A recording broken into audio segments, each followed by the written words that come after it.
They called her Hannah. But only the walls of that Georgia house knew what her fingers could do. Each stitch she sewed was a psalm. Each thread pulled was a prayer or a curse.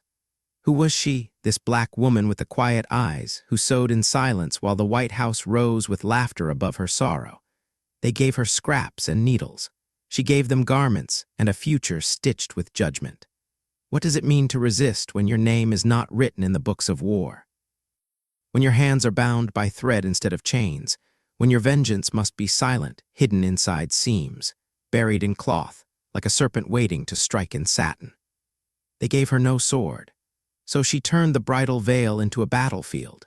And on the day of celebration, with bells ringing and wine poured, the bride wore a dress that reeked of sweetness, but beneath the folds, death had already begun to bloom. This is not a tale of rebellion in the fields or uprising in the night. This is a psalm of thread, a gospel of grief, the sacred story of a seamstress who became her own kind of deliverer. And when the house fell silent afterward, they never spoke her name again.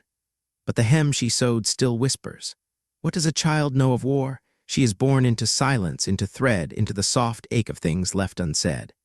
Hannah was not born screaming. She was born blinking, eyes wide, the color of molasses under moonlight, quiet as the walls that bore witness. Her cradle was a sewing basket turned on its side, strips of muslin for swaddling. Her lullabies were the hush of scissors, the click of thimbles, the soft rasp of her mother's breath as she worked by candlelight. They called her Lee, the midwife, the mender, the woman with balm in her hands and thread in her mouth. Her fingers had healed both wounds and wedding gowns. She had caught babies in the dirt behind the cabins and sewn lace for the mistress's Sunday dress in the same week. To the whites she was useful. To her people she was medicine. But to Hannah she was the sound of resistance humming in cotton. The sewing room was not large, a single window fogged with steam and sorrow, shelves heavy with fabric, a rocking chair that creaked when the wind passed. This is where Hannah first learned the weight of time, not from clocks but from needles. Every stitch was a second, every hem an hour that would not return, and she watched, always watched. She watched her mother's fingers knotted and cracked. She watched the door, how it closed behind the mistresses with their perfumes and secrets. She watched the gowns come in like ghosts and leave like holy relics. No one taught her to sew. They didn't need to. The needle called her. The cloth sang to her fingertips. By the age of 7, she could mend a torn ruffle blindfolded. By 9, she could make a doll's wedding dress from scraps. She made the bodice from sugar sack. She lined the veil with lace tossed in the mistress's trash. And when she placed the doll on the shelf, she whispered to it, "Your groom won't wake up." No one heard her, only the dust, only the silence. The other children played in the yard, bare feet on hot dirt, chasing shadows. But Hannah sat on the floor beside her mother's stool, listening. To the wives who came for gowns and gossip.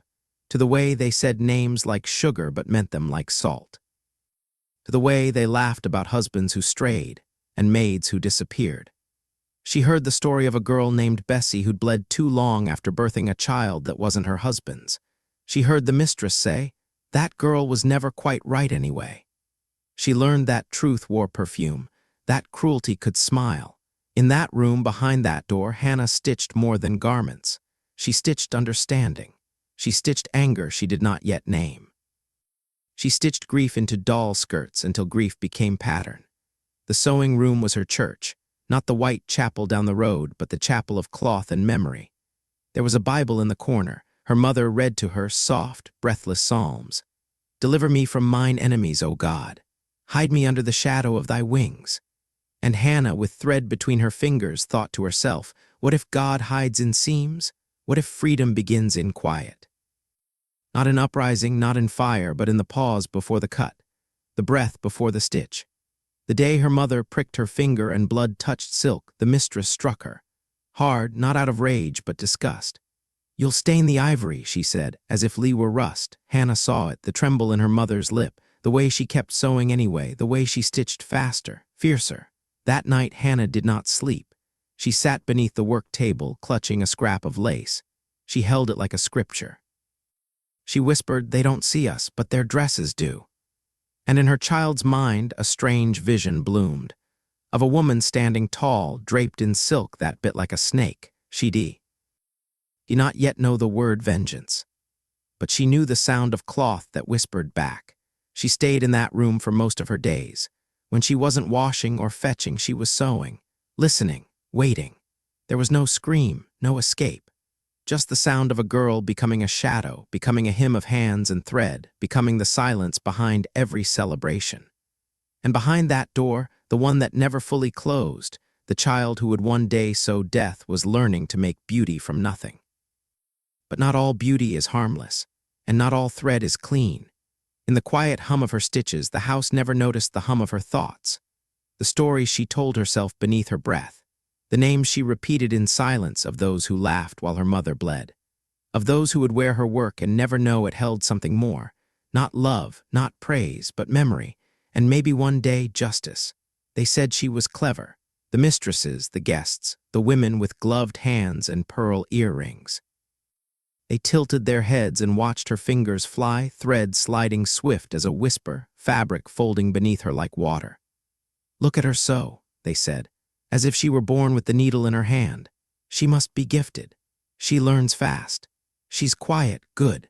But they never said she was grieving, never saw her shadowed eyes beneath the lamplight, never asked what it cost a child to make beauty for women who laughed while her family starved.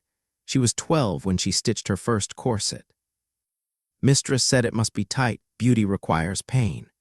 She didn't mean herself. She meant Hannah, tight stitches, bleeding fingers, a perfect fit. They taught her how to lace boning into bodices, how to hide seams so they vanished like sin, how to shape a woman's waist into something unnatural like a tree bent from birth, forced into elegance. They taught her nothing of mourning, but she learned it anyway. When the trader came for her brother, they said he was strong-blooded, useful, big-boned. As if he were livestock, as if he were never her favorite person. The one who snuck her sweet potatoes in the night, the one who told her not to cry. She cried anyway, but not loudly, not where anyone could see. She cried over the gown she was hemming. The tears dropped onto silk. She wiped them quickly before the mistress returned. "You'll wrinkle it," the woman snapped, as if tears were something dirty. That night she took the hem apart and resewed it, twice, because sorrow had made her hand unsteady. When her mother's fingers began to tremble, when age or grief or arthritis crept in, the mistress stood behind her with tight lips. "This stitch is crooked," she said, and she struck her, flat palm, quick as thunder. The sound echoed in the sewing room like a psalm turned inside out. Hannah flinched, but her mother did not. She only said, "I will redo it," and picked up the needle again. Later, Lee whispered to her daughter, "Don't let them make you brittle. Let your bones bend, not break." But Hannah felt herself breaking anyway. Not in body, in spirit. Each wedding gown became a sermon in bitterness. She smoothed the skirts with shaking hands, knowing they would be worn by women who never knew hunger, who would never bury a brother sold for coin. The dresses smelled of perfume, lavender, and lilac, but Hannah imagined them soaked in ash. She imagined them torn, dragged through mud, stained with truth. Still, she sewed. She endured, because she had been taught, if you don't smile, they'll say you're angry. If you don't bow, they'll say you're dangerous. If you don't stitch, they'll say you're lazy, so she stitched. Faster, finer, as if the needle could save her, and in her sewing she found strange knowledge. She listened to the kitchen women, to the field hands who passed under windows, to the old woman who whispered in Gullah about roots and herbs. She learned which leaves numbed pain, which oils softened skin, which powders made a man sleep too long, which berries turned the mouth blue. She did not need to ask, she only listened.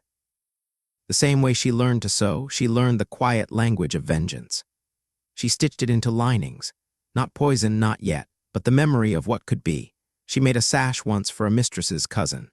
Satin, pale blue, embroidered in tiny roses, but inside she stitched the name of her brother, just the initials, just enough to feel like a prayer. No one noticed.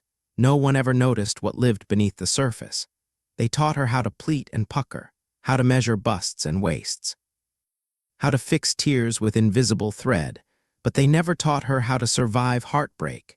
She learned that from her mother's silence, from the way Lee no longer sang. There was a day, one of those burning Georgia days when the air felt like syrup, when the mistress walked in with a bolt of white silk. "A bride," she said. "My niece is to be married. She wants some't." simple but elegant. She handed Hannah the sketch, a bodice that hugged like a noose, a skirt that flowed like mercy. "Start tomorrow," she ordered. "She wants it in 3 weeks." And something in Hannah stilled. 3 weeks, 21 days, that was enough time. She looked at the fabric, purer than anything she'd ever worn, purer than the water she bathed in, whiter than the lies they told. And in her mind, the dress stopped being a garment. It became a story, a symbol, a weapon waiting to be named. Not yet, not today, but one day. A dress would do what fire could not, what fists could not, what screams could not. It would speak, silently, through skin, through breath. She folded the fabric with reverence, and in her breath she whispered, "One day you won't wear this to wed, you'll wear it to weep." They taught her needlework. They did not know they were also teaching her prophecy. And in every pleat, every thread pulled tight, every perfect hem, the quiet girl with needle fingers was learning how to undo an empire one stitch at a time. The horses came first, wheels cracking gravel, hooves slicing the stillness. Then voices, bright, brittle, foreign, laughter like wind chimes made of ice. The plantation heir had returned, but he did not come alone. From the grand carriage stepped a woman wrapped in blue silk, eyes sharp as frost, skin pale as the moon over a sugar field. She held herself like something too fragile to touch, too poisonous to bruise. The house stirred. The maids whispered. The mistress smiled with her mouth, but her jaw was tight. Change had arrived, wearing perfume and entitlement. She was from Charleston, they said, a daughter of some old house, raised on silverware and servant silence. She had never sewn a button, but she could break a girl with a glance. And she did. She entered the sewing room on the 3rd morning. The light slanted behind her, making her a shadow in silk, her voice soft but her gaze hard. "So," she said, "this is the little room where magic happens." Hannah stood, head bowed, hands folded in front of her apron. The bride looked her over not like a person, but like a chair she might recover in better fabric. She tapped the edge of the work table. "Do you speak?" Hannah nodded. "Yes, miss." The woman laughed, quick and cold. "Oh, good. The garment girl has manners." Garment girl. Not Hannah, not seamstress, not human, just tool, just needle with a name she would not bother to learn. "She'll need ivory lace," the bride said, speaking now to the mistress who stood behind her.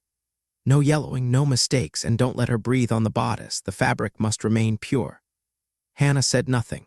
She had learned long ago words could betray you, but silence could wound deeper. The bride smiled again, that same smile made of glass, then turned and left, leaving only her scent behind.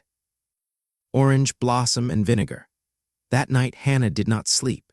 She sat by candlelight with a bolt of muslin in her lap, fingers idle, eyes full.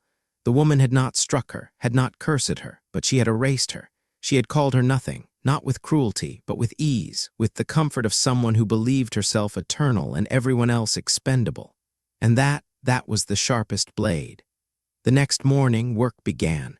The bride wanted the dress fitted quickly. The wedding was to be held on the land, an empire of oak trees and dirt-stained wealth. Hannah took measurements, waist, bust, shoulder. She did not flinch when the bride tensed at her touch. "Careful," she said. "I don't want your hands snagging the thread." As if black skin might stain silk, as if Hannah's fingers, the very tools of beauty, were unworthy of contact. The bride's voice was sugar-laced with rot. "She's fast," she told the others, "but we must be vigilant. Mistakes can cost dearly, especially with girls like her." Girls like her. Girls who sewed the beauty they would never wear, who cooked the feasts they would never taste, who raised the children they did not birth but bore the bruises of their fathers, girls who watched and waited while their names were whittled down to garment girl. The bodice was cut first, then the sleeves, long and pointed like thorns. The skirt flared like a bell that would never ring for freedom. It was a beautiful dress, almost holy. But holiness, Hannah knew, did not belong to the pure. It belonged to the wounded, and this dress would carry memory.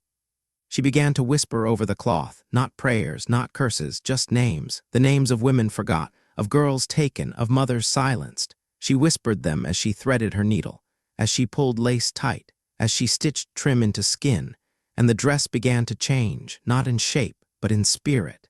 It absorbed her sorrow like water through cotton. It held the ache in its seams. It became a vessel. Every night Hannah steeped bitter herbs in warm water, not for pain, not for medicine, but for me. Maury, she laid the cloth beside the steam, let the scent of rue and wormwood curl through it. She said no spells, only the truth. They called me nothing, but the dress will remember. In the daylight she bowed, she obeyed, she stitched perfection, but in the shadows she built something sacred and terrible, a garment that would not forgive, that would not forget. The final fitting came in the 3rd week. The bride stepped onto the platform, arms raised, chin high, like a queen receiving homage. Hannah knelt to pin the hem, and as her fingers brushed the lining, the bride sneered. "I want it tighter, waist should not breathe." Hannah tightened it 1 inch, then another. "More," the bride demanded. "Make it impossible to forget." And Hannah whispered, "Yes, miss, it will be." The mistress watched from the corner, eyes wary, as if she sensed something wrong but could not name it. But the bride, she only admired herself in the mirror, admired the way the dress curved and claimed, admired her own reflection like it was scripture. She could not see what Hannah saw, a woman wrapped in silence, in pride, in ignorance.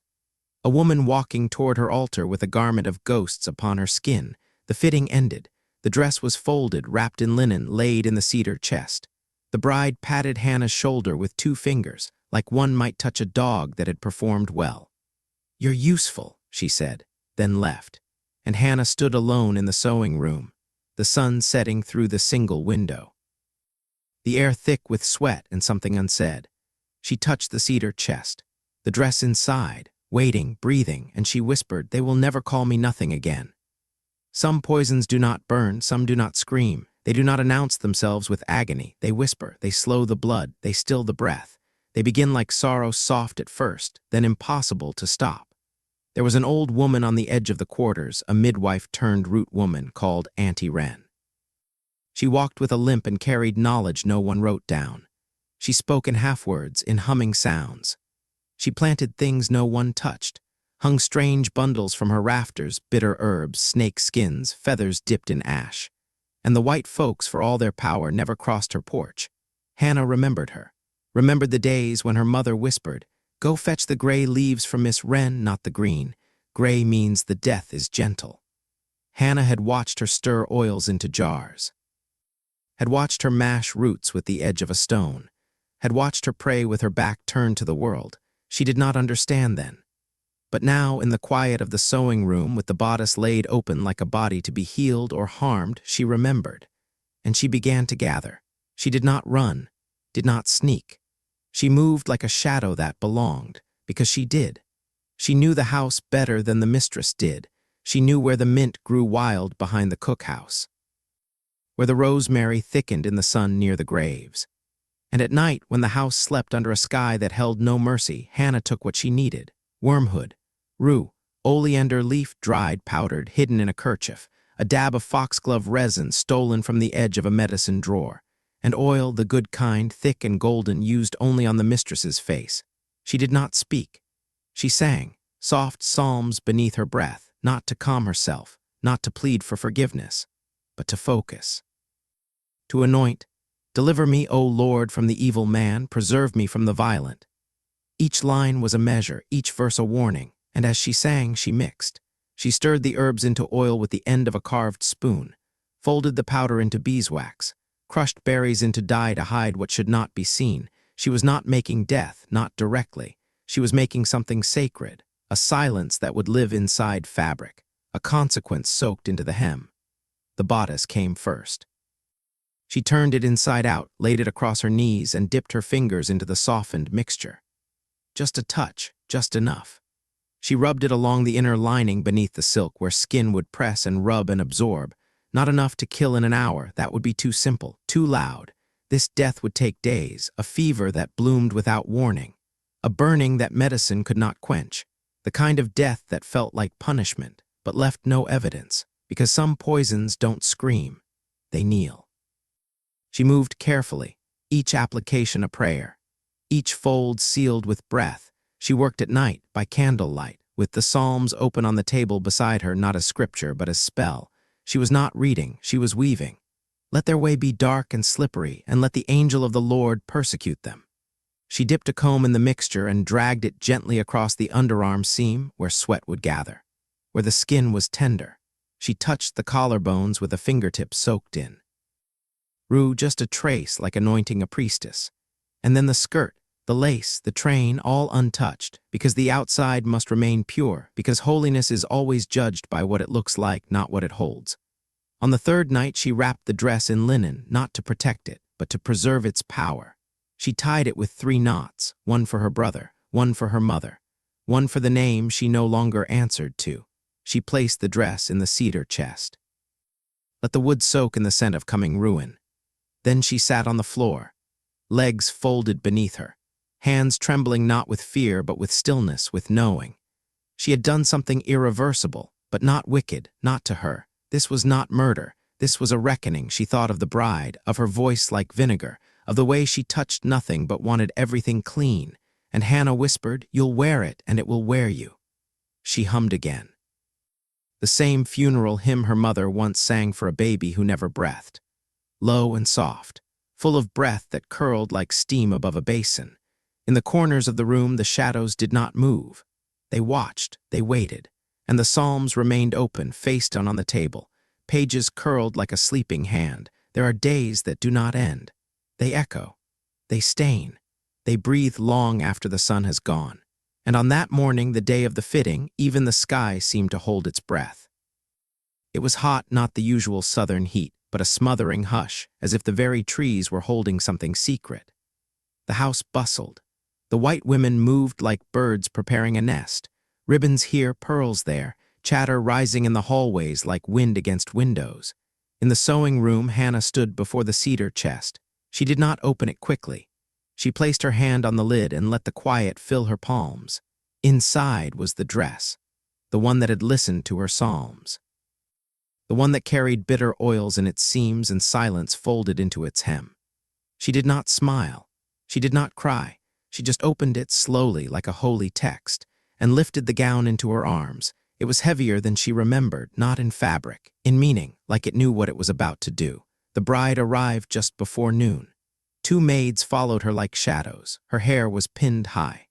Her skin glowed with the kind of ease only cruelty could afford. She did not greet Hannah. She never did. "Is it ready?" she asked. Hannah nodded. She laid the dress across the work table, her hands reverent as if unveiling a relic from another life. The bride stripped with the confidence of the untouched. Layer by layer, she peeled off her comfort and stepped into the garment that would remember her forever. It slid over her body like a second skin. The poisoned bodice kissed her ribs, the sleeves folded around her arms like vines. "Fasten it," the bride said. "Make it tight." And Hannah obeyed. She laced the back slowly, her fingers trembling not from fear but from awe. This was the moment, the last breath before the hymn begins. "Tighter," the bride repeated. Her voice was sharp, impatient, so Hannah pulled harder. The silk strained, the lining pressed against her back. The venom slept still but not silent. Hannah could feel it, a hum beneath the skin, a whispering thread waiting. She bent to her knees, not as servant, but as priestess. She took a needle and began to sew lace into the hem. Each stitch small, perfect, invisible. To those watching, she looked like any other slave girl performing a task. But to Hannah, this was consecration. Her breath slowed. Her heartbeat matched the rhythm of the thread. Her eyes did not lift, but her soul did. And as the bride stood there, preening in the mirror, twirling to see how the silk moved, Hannah touched every edge with the hands of a mourner. Preparing the body. "This is fine," the bride said. "The waist could be tighter." Hannah looked up, just briefly, just enough. "Yes, miss." She added one more pull, enough to make the dress cling, enough to make it sing. And the mirror, for a flicker of a second, reflected something strange. The bride's figure perfect, the lace divine, the veil glowing, but behind her a figure rising. Hannah, still kneeling, saw herself in that mirror, not bowed, not broken, but standing, not in flesh, but in spirit. A quiet resistance cloaked in labor. The room held its breath. Even the candles seemed afraid to flicker. The mistress entered then. Her eyes scanned the scene, the bride in white, the seamstress at her feet. She nodded. "You've done well," she said to Hannah. "We may finally make something of you." But Hannah did not answer. She was still looking in the mirror, still watching the ghost of herself, the one who never bowed again. The bride turned. The silk moved like a river. The hem grazed the floor with the softness of a funeral shroud. She walked back and forth, testing the weight, the swing, the glory of it all. "It's perfect, S." he said. Hannah nodded. "Yes, miss." The final words, the final seal. The bride left the room, followed by scent and silence, and Hannah remained. She touched the floor where the hem had brushed. She laid her hand flat on the boards, closed her eyes, and whispered, "It has begun."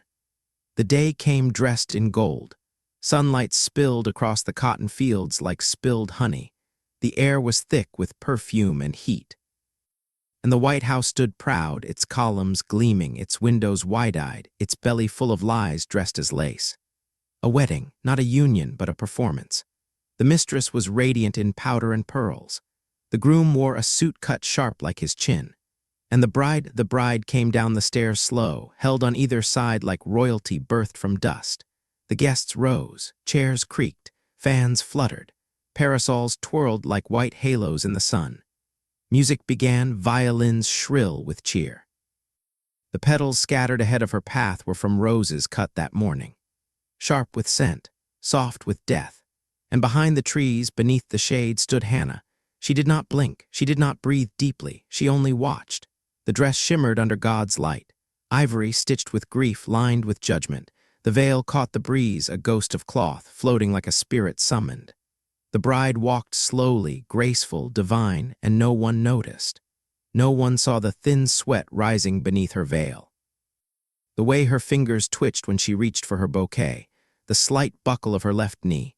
They called it nerves, they called it love, but Hannah knew better. The bodice clung like hunger. The lining kissed her skin like fire that does not flame.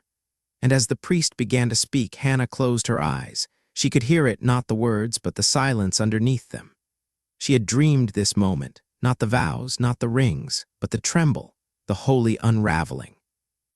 She could feel it begin in the bride's chest, a flutter, a heat, a breath that struggled to return. Still, the bride stood tall. She smiled. She recited her part. She pressed the groom's hand with trembling fingers, but behind her eyes something was slipping. The poison did not scream, it whispered. It crept through her bones like mourning. It made her heart forget its rhythm. It turned her lips pale beneath the rouge. The priest raised his hands.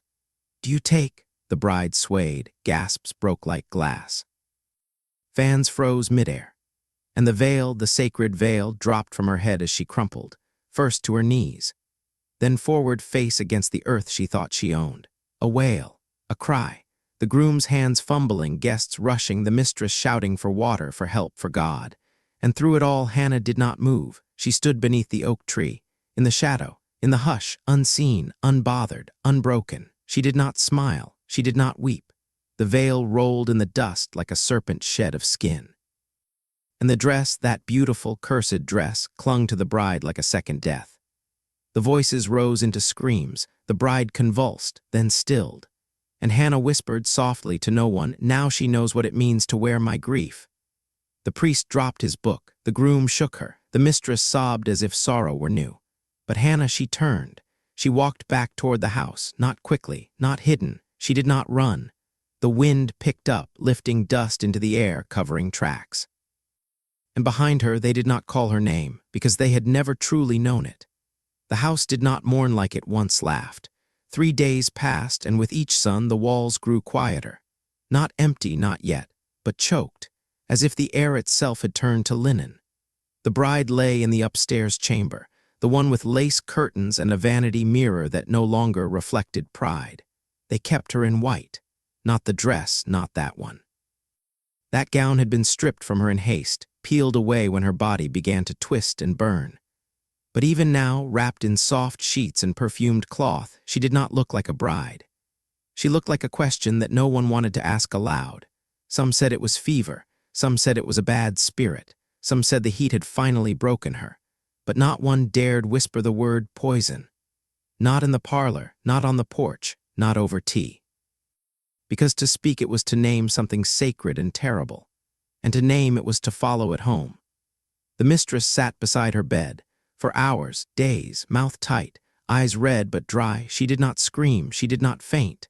She simply stared at the pale face of the girl who had once called Hannah garment girl. and now wore death like a veil. The doctor came and went, scratching at paper, muttering words like exhaustion, weak pulse, female nerves. But no medicine helped. No prayer lifted her. And on the third night the bride exhaled one final time.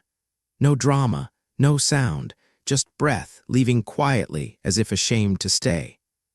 The next morning the house fell into a silence so deep you cowl. D'ye hear the sugar bowl crack in the kitchen from 2 rooms away? The guests left.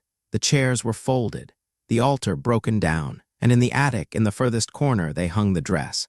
Still stained with sweat, still sweet with perfume, still humming with the ghost of what had been stitched into it. They didn't burn it, didn't bury it. They were afraid to. The mistress gave no order. She did not speak Hannah's name, not once. She passed the sewing room and turned her face. She closed the curtains. She locked the door. No one was to enter, and yet nothing could keep what had already been sewn into the air. Into the walls, into the floorboards where Hannah had once knelt, not in servitude but in ceremony. Hannah was not questioned, not scolded, not punished. They left her in peace because they did not know what she had done, but they knew she had done something. They felt it in the stillness of her walk, in the way she did not flinch when the mistress passed, in the way her hands, those needle-blessed hands, no longer trembled. She returned to her work, not sewing but cleaning, mending towels, bringing tea, but she never stepped foot in that sewing room again. She didn't need to. Her work there was finished.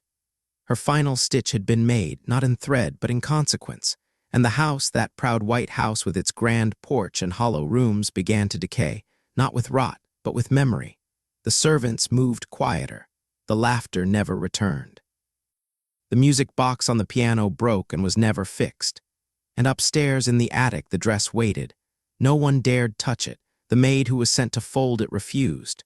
"I hear it hum," she whispered. They mocked her, then avoided her. Then whispered the same thing when they thought no one listened. They called it cursed, but Hannah knew better. It wasn't cursed. It was consecrated, and it wasn't humming. It was remembering, because sometimes cloth does not forget. Sometimes satin sings long after the music stops. Sometimes thread carries judgment like a prayer. And what was judgment, if not justice with a needle? One evening the mistress stood at the window, watching the sun fall across the fields like a slow bruise. Her hands gripped the sill, her face turned hard, and she whispered, "I should have known." But she said nothing more, because to know was dangerous, and to speak it was to admit defeat, and no mistress, no matter how broken, would kneel to a seamstress. Even if that seamstress had stitched her daughter-in-law's grave with perfect hems. So the house remained silent, the sewing room locked, the bride buried, and Hannah folded a fresh towel, poured hot water into a basin, lit a lamp and kept walking. She did not look back. She didn't have to. The dress did that for her. Some freedom does not gallop. It does not shatter gates. It does not cry out with the voices of many. Some freedom walks softly, barefoot, through pine needles and hush. That night the stars were dim, veiled as if mourning, and the wind moved slow across the fields as if it too had something to hide. Hannah did not pack. She did not gather food or maps or shoes. She only rose just before midnight while the house still slept, half alive with silence, half dead with shame. She walked past the sewing room, still locked, still untouched. She did not glance at the door. She did not need to. The stitches had already spoken. The dress had already judged. The story had already been sewn. And now it was time to leave the altar. She passed the quarters. The cabins lined in rows, stoic under moonlight. She did not knock, did not say goodbye. Some things must be done in silence so they do not unravel. The air smelled of clay and smoke. The cicadas sang in the trees. The pine branches whispered low to one another as if passing secrets only the free could understand. And Hannah walked, not fast, not fearful, just forward. With hands that had once poured grief into lace and now carried nothing. She reached the edge of the woods, the place where the light broke, where trees swallowed the road. And still no dogs barked, no lamps were lit, no one followed. It was as if the land itself had opened its arms and told her now is the hour. The river was half a mile beyond the tree line, its banks hidden by reeds and memory, its waters cold but not cruel. She stepped through brush and shadow, her feet knowing where to go, as if guided by the spirits of all those who had tried before her. The river appeared not like a sound, but like a breath. A wide silver ribbon in the dark, moving without struggle. She knelt, let her fingertips touch the edge. The water curled around her hands like it had been waiting, like it knew her. She dipped her fingers deeper, cupped the river to her face, and sang, not loud, not clear. Just a whisper, half psalm, half prayer, half hymn caught in the throat of someone who has tasted vengeance and lived. Deliver me, O Lord, deliver me. The trees did not move, the stars did not blink, but something somewhere listened. She bathed her hands, washing the ghost of silk, the residue of lace, the invisible ash of what had passed. And when she looked at her reflection, she did not see the seamstress. She did not see the servant. She saw the woman who chose, the woman who made, and then unmade. She stood, dripping, alive. She did not run. She did not shout. She only turned from the water and walked toward the trees. Her wet palms brushed the bark. Her breath fogged the night. Her steps moved deeper past the roots, past the clearing, past the place where stories end and something else begins. No chains came, no dogs, no shouts of halt. The plantation house sat behind her like a closed book. And her name, the one they never said, the one they had tried to bury under garment girl and slave and nobody, that name lifted from her skin and flew. It flew like wind. It scattered like seeds. It slipped between pine needles and river reeds and psalms. And from that night forward, when the other women saw the dress in the attic, they did not curse it. They bowed their heads. And when the young ones asked, who made it? They said only, she gone now, gone like the wind at midnight. And no one ever spoke the name again, not from fear, but from reverence, because some names once freed become prayers, and some women once disappeared become legend. It began as a whisper, low. Like a hush before thunder, like a prayer passed hand to hand beneath quilts and smoke. They did not call her by name, not always. Names, after all, could be stolen, could be twisted, could be buried in books that never told the whole truth. But her story, that lived in every hem, in every grandmother's eyes when she threaded her needle, in every soft that followed the word wedding. There were stories of a woman who could sew with her eyes closed, who threaded grief into garments like hymns into wind, who knelt with a needle and stood with judgment. They said she was a seamstress, but not for show, not for praise, not for the gowns of girls who twirled like lilies while others bled in fields. She sewed because she remembered, and she sewed because one day someone had to pay. The older women knew. They never said it directly. They didn't have to. Make your stitches small, they'd say. Make your back seem strong. Make sure the inside is cleaner than the outside, because sometimes what's hidden matters more than what shows. And the little girls would nod, their brown fingers learning to guide thread without snapping it. And sometimes, just before dusk, the stories would come. Did I ever tell you about the woman who made a dress that sang?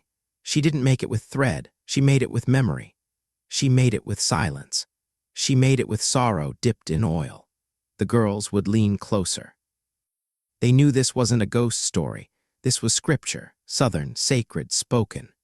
One grandmother told her granddaughter there was a bride once married in ivory, but she never made it to the I do.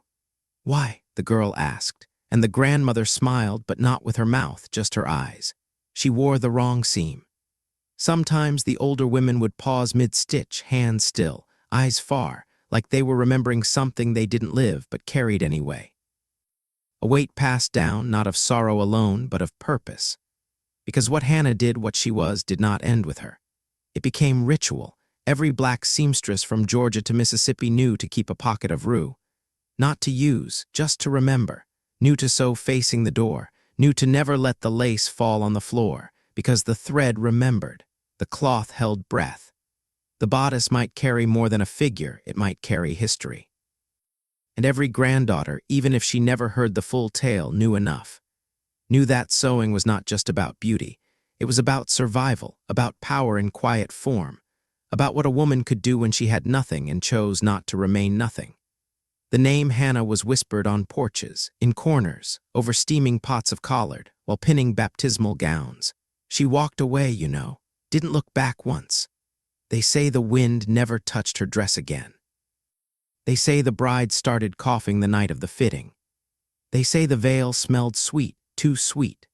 The stories bent over time like trees in a storm. Some said it was poison, Some said it was God, some said the dress was cursed.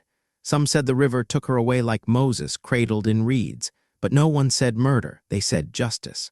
They said balance, they said legacy. And the thread kept passing, from hand to hand, from mother to daughter, from sorrow to strength. One little girl, sewing beside her grandmother, once asked, did she hate the bride? The woman paused, threaded her needle, tied a knot slow and clean. No, baby, she didn't hate her, she just couldn't let her L. I've untouched. The story was not in books, was not taught in schools, did not hang in museums, it hung in closets, in hearts, in hands. The same hands that knew how to soothe and sting, to cradle and cut. And somewhere, folded in the back of a cedar chest, beneath a stack of linen passed down from hands now dust, was a swatch of lace. Still soft, still perfect, still silent, but not forgotten, because the granddaughters were told. And they never stopped listening. The plantation is gone now. No white house standing tall, no porch with rocking chairs, no mistress with a bell, no overseer's whip coiled on a nail. Time took it, storms took it, roots cracked its foundation, and fire, or maybe forgetting, finished the rest.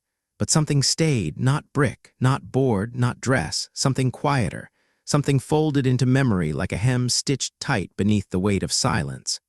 Some say the land still hums. That if you step careful where the oak tree once stood, you'll feel a tremble in the ground like thread pulled taut beneath your heel. They say the attic collapsed decades ago. They say the cedar chest was emptied, the gown turned to dust.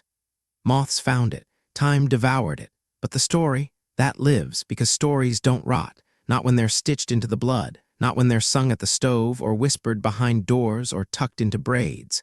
You cannot bury a woman who became a whisper, not fully. You cannot burn a dress sewn with grief and prayer. Not truly. The black women of Georgia still speak of her, not every day, not aloud, but when they thread needles, when they press seams flat beneath the iron, when they teach daughters to knot the end clean before the stitch begins. Some say they feel her near when the room is quiet and the light hits just right, that shadow at the edge of the mirror. That breeze in the dead heat, that thread that won't break, because Hannah did not just make a dress. She made a memory, she made a warning, she made a psalm. And that psalm still plays, soft as breath, beneath the hands of every woman who learned to stitch not just to survive, but to remember. A needle, after all, can be a weapon, and thread a line drawn in sacred blood. Some resistance doesn't march, it doesn't shout, it doesn't raise a fist. Some resistance waits, folded, quiet, wrapped in lace. Some resistance lives in the bend of a back that refuses to break, in the hush of a servant who sees everything. Some resistance doesn't stab, it sews. And in the hem of that wedding dress, now long turned to dust, was a gospel, not of salvation, but of balance, of grief that would no longer be ignored. And that gospel still whispers, in pine woods, in porch boards, in the hum of thread through cotton. The land has changed, the trees have grown, the names are different. But if you sit long enough, if you close your eyes and listen not with your ears but with your blood, you might hear it. Not words, not a voice, not a scream, just the sound of a stitch being pulled, again and again and again. You might hear the breath of a woman who was never supposed to matter, marking time with her hands. You might hear the hem, still whispering, still waiting, still reminding us justice can be soft, justice can be sacred, justice can come dressed in satin. And some women do not vanish. Some women become the thread.